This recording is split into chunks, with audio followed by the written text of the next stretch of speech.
Alright gang, we're back at the driver's seat again, and I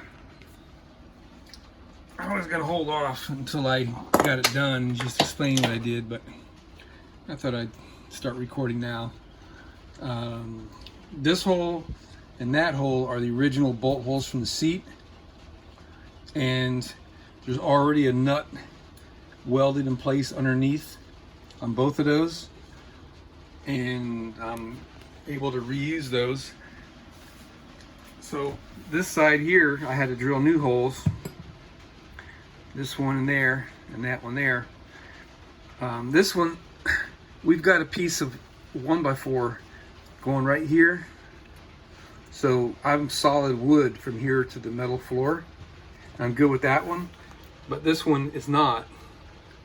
This one is 3/4 of an inch plywood here and 3/4 inch foam underneath. And I'm really tempted to not worry about it because, you know, I got a piece of 1x4 right here. And, you know, there's the piece that's going here. We've got a piece that's underneath here. This is the other original bolt holes from the seat. But just to play it on the safe side, I'm going to use my hole saw. I'm going to cut out a hole with this guy through the plywood and then the foam. And then I'm going to cut another piece of plywood 3/4 of an inch thick with the same hole saw and put it down in there like a spacer, and then take this piece that I'm cutting out and put it right back in place. And I think it'll lay flat. If it doesn't, I'll just belt sand it to make it even. And then when I tighten up this bolt, it won't crush the foam around it. Alright, so I already got a 3/8 hole here, and I want to use a hole saw which has got a 1/4 inch. So I just took some electrical tape, and I know it's going to tear it up, and I actually don't even have to worry about it, but that'll help me get started. And once I get started here, then it'll cut right through and it'll stay in the groove. So let me give that the whammy, and I'll let you know how well that goes. Alright, and that worked like a champ. It didn't hardly tear up the electrical tape at all. It's still pretty well in there. And so there's my little donut, and there's my 3/4 inch foam. So about the same height. So let me go cut a piece of plywood, and we're going to test fit it in there. And I'll also get my vacuum cleaner over here and clean up this mess. Alright, so let's see how they fit. 1, 2. Look at that. I need to add. Wonder why that is. I thought that foam was 3/4. I guess it's 7/8. Oh well.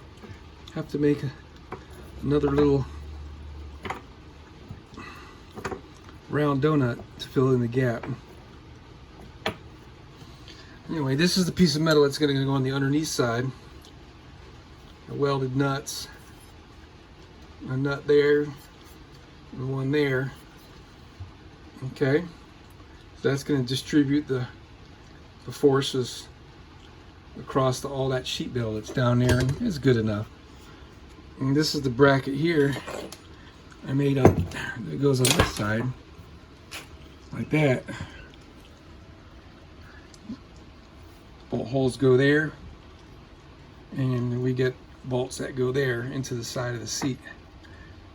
One there and one there. And we're just about ready to call this done here. It's raining like heck outside. I don't really feel like working in the rain, but it'll only take me a few minutes to go underneath there and put some bolts in. And I'm going to use some polyurethane construction adhesive, Gorilla stuff. Put a nice heavy bead on this bottom side, and yeah, maybe I'll take the paint off. I don't know. It ain't gonna stick that strong anyway. But I got a 3/16 hole there and there, and I'm gonna put a tech screw up underneath, up into the sheet metal to hold this in place with some certainty to go along with the glue. And then we're going to be golden. Okay, let's see. Put that little thing in there. And you can see what that is. Put that in there, and you know, we're just a hair. That's good enough. Get a little crush going on there, and it'll be fine. All right, so now we're gonna have to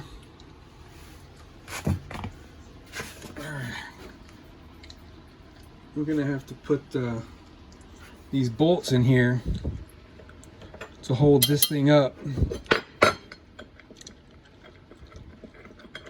Okay, here's one. There's another one around here somewhere. 3/8 by 2.5. Where are you? There it is. And I think maybe I'll temporarily. Oh, that doesn't have the same bolt spacing. All right, we'll just have to put washers. That came out so nice. All right, here's my little bracket on the side.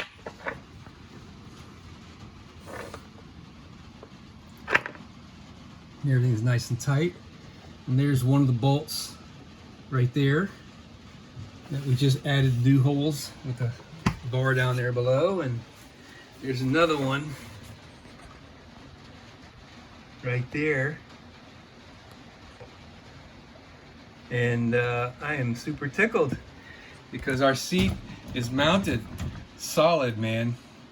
Now it's a little bit lower. I'm so happy. Now all we got to do is attach the seat belt, which I'm not sure how I'm going to do yet, but that's just busy work. The hard part is over here. Underneath I got to put the battery back in, batteries, and the battery tray and all that business, which is a pain, but it's not that bad. Our little spacer block thing worked out great. I was able to tighten that up and it didn't smash or anything. Excellent, excellent. All right, here's a quick shot of what we got going on in here. And there's the bracket with Gorilla Construction adhesive all over it. And you can see, or is it? I don't know, I really can't see what I'm looking at here. Let me do this with the light.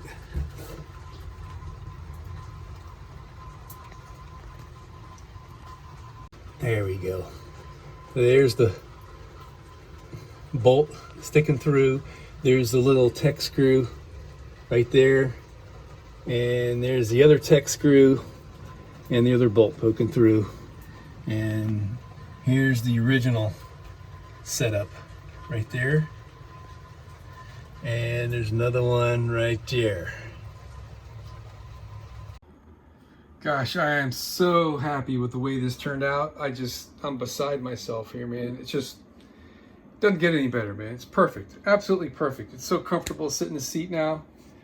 So I figured I could just put about a 1-inch spacer here, and I just bolted my seat belt right to the base with a grade 8 3/8 bolt, so with a self-locking nut on it. I'm big into the self-locking nut thing. And so that side is like perfect. And this side is a little bit wonky, but it works absolutely perfectly. This is installed backwards from the way it originally was. Oh, and this is the original bracket that came with the bus. I just had to trim a little bit off the bottom down here, because this is sticking out further than it used to from the factory deal. But so I flipped this around 180 to give me room here, because this panel is removable and it needs to tip out to clear up here. Doesn't have to tip out that much, but I don't want to have to fight with it. So, I mean, it would have fit in there the other way around, but it would have been really close. So rather than messing around, I just tried it to see if it would fit, flipped around backwards, and it works. And then what I did is I flipped the seat belt tang guy around by, you kind of flip this like that and force it through there, and you could flip this thing around, and then that goes like that, and I just position this.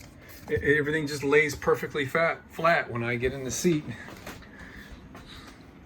So the seat is a little bit further to the left than it was originally, and I think it needed that. Just gonna get in a seat here and show you how it works, how nice it works. So, bang. All right, laying flat that way, and the one going across my chest is laying flat, and it runs up there, goes through that guy just like it originally was. Everything is just hunky-dory here. It's very comfortable. The seat is lower. I like to ride with a low seat. It takes the pressure off of my legs, the back of my thighs. It's riding really low right now. We're out of air pressure. I can't crank the bus because the batteries are not in it. But